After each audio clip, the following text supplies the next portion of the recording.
The credits roll, but you're still on the edge with all that violence. A game of life and death with no winners, just horror. You might say, I don't like watching violent movies.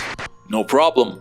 This movie is actually famous for being violent without showing it. Let's make you question everything you thought you knew about thrillers. What could go wrong, right?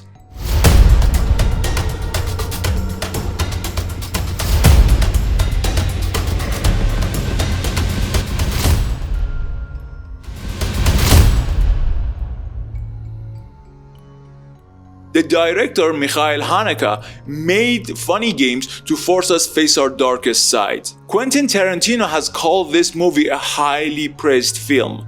He also mentioned that Haneke uses violence to criticize it, not for entertainment. At its core, Funny Games asks you one simple question. What kind of person are you if you enjoy watching people suffer for entertainment? The story starts off pretty normal. A family of 3 heads to their vacation home to relax. The perfect getaway. But things take a dark turn when Paul and Peter show up.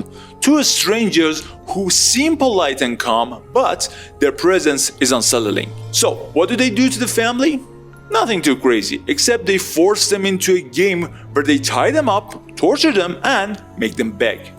The killers don't yell or scream. No, they just smile and make the torture feel like a game. Every time you think the family might escape, the movie snatches that hope away.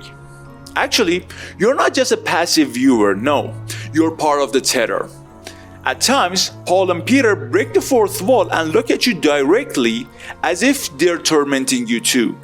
This forces you to ask, how involved are we in watching the violence that is happening? As we mentioned, Funny Games doesn't show much violence at all. The horror is in what you don't see. The movie actually implies the violence and lets your imagination do the work, which is honestly worse because your mind fills in the blanks.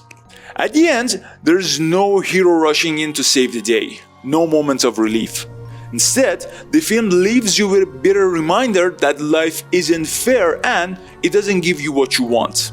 So, what do you think? What does this movie make you feel about violence in entertainment?